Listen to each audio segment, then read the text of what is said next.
All right, so let's talk about two more parts of the resonator, the tongue and the lips, and we'll start with the tongue. The tongue is technically an organ in the body. Biologically, it is an organ like the heart or the liver or the kidneys, and it happens to be full of muscle.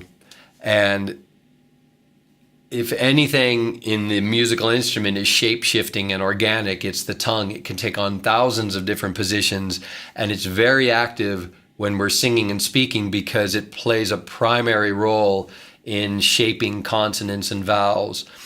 And so it's a little difficult to talk about it in this context of isolation because it's always in motion. Generally, with the tongue, the way I like to think about it is that the tongue wants to be it wants to be firm. It wants to be forward and kind of moving forward as we're making sound, as we're making a syllable.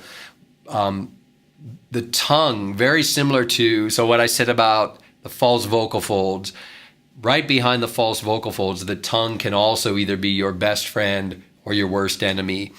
The tongue at its very worst gets pulled back and into the back of the throat and causes a lot of the tension and congestion when the tongue is back.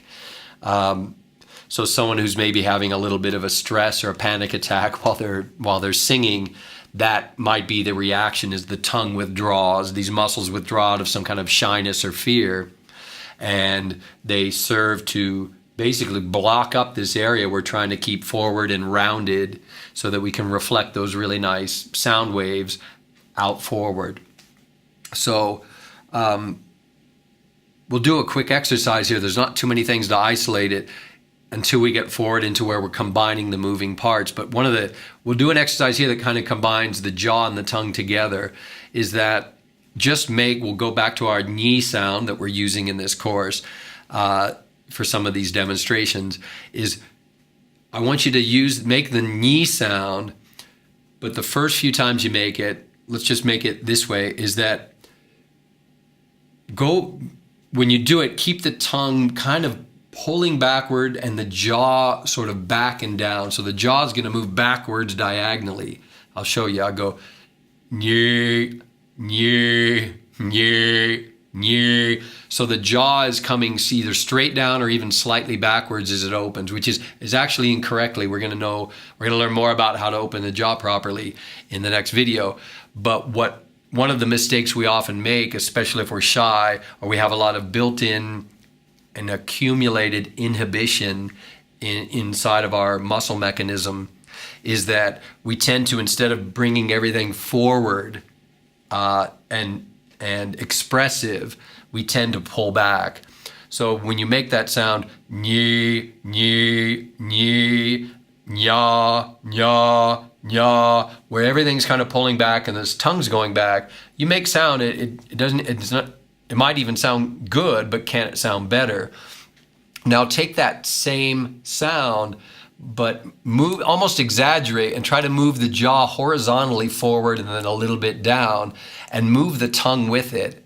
Okay, so now instead of going nye, nye, you're going nye, nye, nye. You can smile a bit into it to kind of get the head and face active.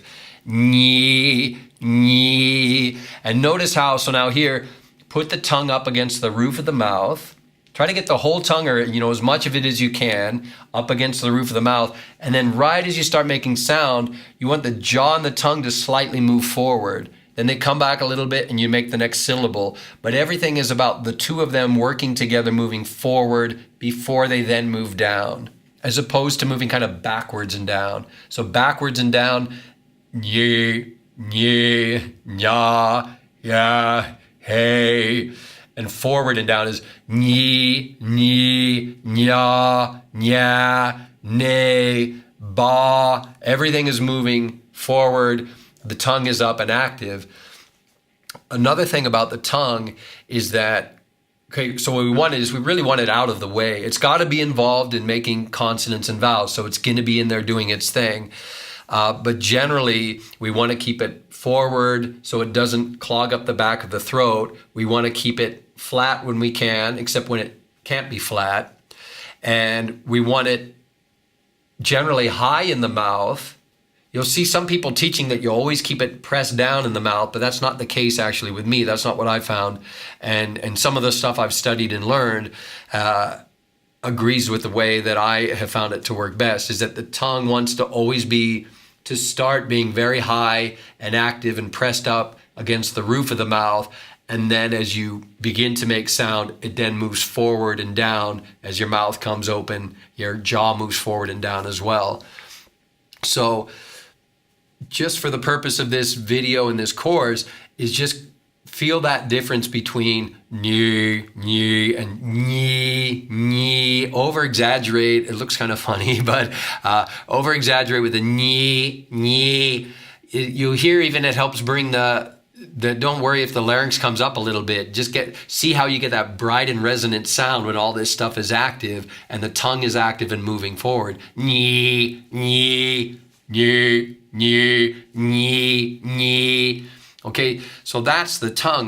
Maybe one last thing on the tongue is that one of the ways to active, like the tongue has so many muscles in it. One of the muscles that's really good to have active, and it could be more than one muscle, is the outer edge of the tongue.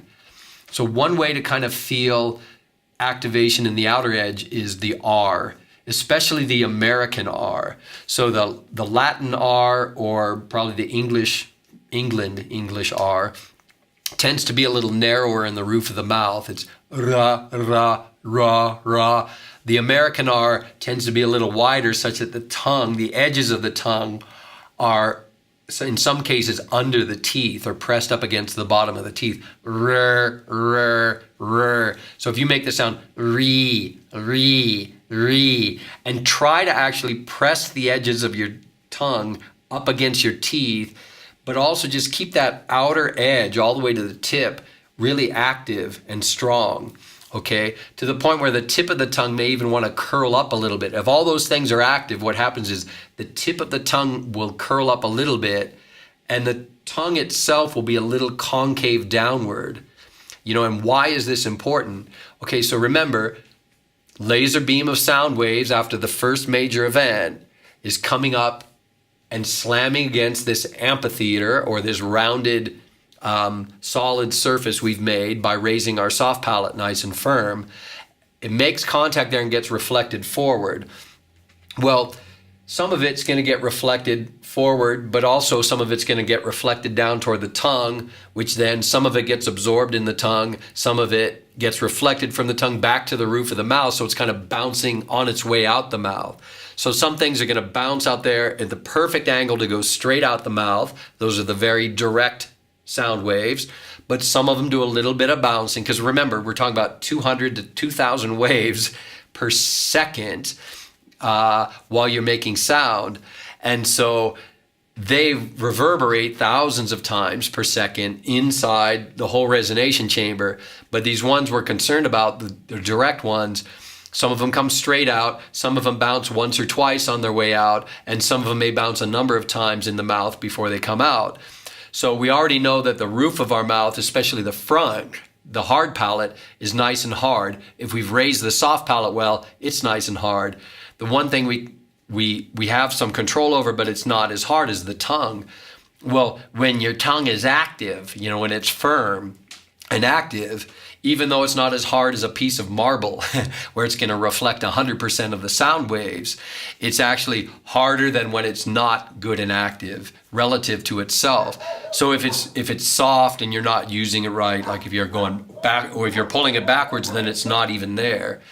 But when it's forward in the mouth and the edges are nice and active, and the body of it, depending again on what shape it's taking to help you with the consonant and vowel you're producing, the harder and firmer and more active that tongue can be, the better it's able to reflect some of those sound waves that came down from the back of the throat and the palate, the soft palate, hits the tongue and then goes out the mouth. You want it nice and firm so that you send as much of that nice resonant energy and sound energy out forward to the audience or to the microphone. Okay, so that's the tongue. Now let's talk about the lips. The lips are very simple as well too. The lips, So we could give the lips like that numbering system where if I'm just, my mouth is just going in its regular size and shape, the lips are at 0 or a neutral position. So what you're looking at now is the lips in neutral position. We say from 0 to +5, we're going to say it gets bigger, which is wider. So here, now that's as wide. Try to open your lips. It has not the jaw, the vertical. In fact, your jaw needs to be nearly closed or closed in order to open your lips as wide as possible, okay? And then making them narrow as possible is like puckering up like a fish, right? Or a kiss. So that's -5, regular is 0, and wide open is 5. So why are the lips important? Well, the lips are going to affect the tone of the sound in a similar way that the position of the larynx does. So when the larynx is all the way down, the sound is bassier and rounder. You get that with the lips when the lips are pursed. So when they're in the -5 position, like a fish, the sound is bassier and deeper. And then much like when you raise the larynx, when you open your lips as wide as you can, the sound gets brighter. The sound gets brighter and more trebly. So you can experiment with that on our ni or nya sound. You can go ni,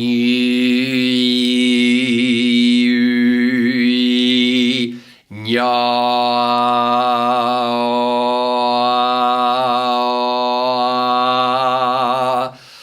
and experiment with that. Again, pause the video or in between videos, and while you're singing, while you're doing your vocal training, even if you're just doing a scale and you're doing ma, ma, ma up and down a scale, while you're doing it, do ma, ma, ma, ma, ma, ma, mo, mo, mo, and just get a feel for finding how the width of the lips or the narrowing of the lips affects the tone. Get the feel for what is a little easier or feels more natural. Because generally what you're going to do with the lips is you're going to find that the range you use them in while you're singing or using your voice as a voice actor is they're probably going to stay between -3 and +3. You're never going to have them as wide as you can possibly get them, and you're never going to have them as narrow. So you're probably somewhere in that range. And again, negative isn't bad, positive isn't good. They're just different ways of using your lips when you sing, okay? So, and we're going to take all these things, individual things of the resonator, and then at the very end of this section, we'll combine them all together to make some more sound, okay? So that is the tongue and the lips. And now we're going to move on to my new favorite thing, which is the jaw.